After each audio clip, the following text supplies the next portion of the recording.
Hi, welcome to Comcast Newsmakers. I'm Paul Lisnick. Well, if you're like me, I kind of enjoy the street people in the city who are playing instruments and singing and providing music. It's kind of nice.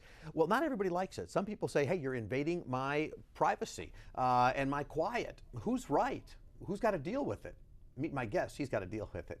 Brian Hopkins. He's the Alderman for the 2nd Ward in the city of Chicago. Alderman, welcome back to the show. Hi, Paul. Thanks for having me. It's sort of like a no good deed goes unpunished, right? There's music, people appreciate it. And then, of course, you're the Alderman. You get the calls from some people going, I don't want to hear it. Well, you're right, and I have to recognize the validity of both opinions. You know, I myself as a musician, I've played music my whole life. I go to concerts, and I really like music, so I sympathize with the street performers. But this is also a matter of personal privacy. When a street performance is so loud that the sound invades your home, it's no longer a street performance, it's a living room performance. Or in the case of a business, maybe it's an office performance or a conference room performance. And we get a lot of complaints in the downtown area from street performers that set up a concert hall on the sidewalk right outside of a building, and they play so loud that the sound penetrates the building and goes on for hours, in which case it really becomes an annoying thing for the occupants of that building. And it goes on for hours because that's many of their way of making money. They got a box out or head out hoping to make money.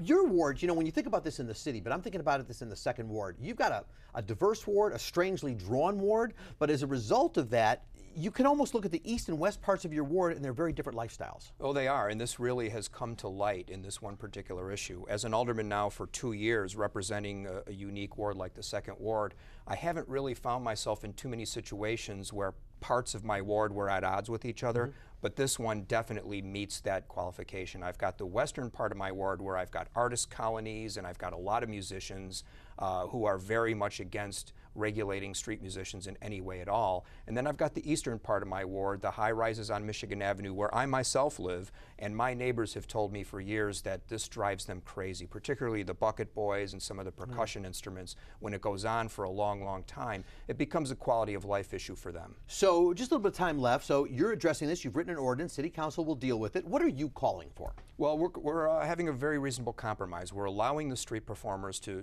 ply their trade. I'm seeking additional opportunities for them to play in CTA stops. Right now they're restricted to only 3 locations on CTA, and we'd like to expand that, give them more opportunities. And frankly, they tell me they make more money in the CTA than they do on Michigan Avenue. So as a trade-off, we're going to restrict some of the times that they can perform on Michigan Avenue and open up more space for them to perform in CTA and also in the Park District lands too, like around Millennium Park, Buckingham Fountain, places like that, where they would do very well. So if this proceeds and gets challenged in court, you and I are lawyers, and so we think of what's called a time, place, manner restriction. That's what this is.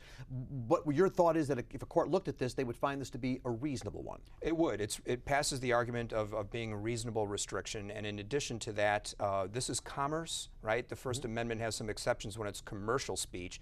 And as you said, these guys are making money. They've all got their hats on the ground or their buckets or whatever. So they're really not exercising free speech for political reasons. They're doing it as a part of a paid performance, and that allows us to have some restrictions on what they do. Just a moment. I got to just check it on the plastic bag thing. It's only been around a little while.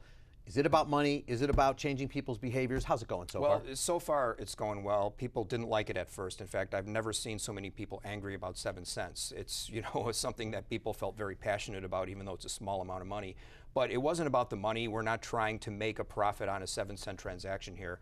It was about changing behavior. And it's about bringing your reusable bag to help the environment, to reduce litter. So far it's working. And I'll tell you, Paul, if I never see another cyclone fence covered with unsightly plastic bags, I'll know this ordinance was a success. Thank you, Alderman. Good to see you. You've changed my behavior, I'll tell you that. I'm not buying bags. Brian Hopkins is the Alderman for the 2nd Ward. I'm Paul Lisnick. This is Comcast Newsmakers. Thanks for watching.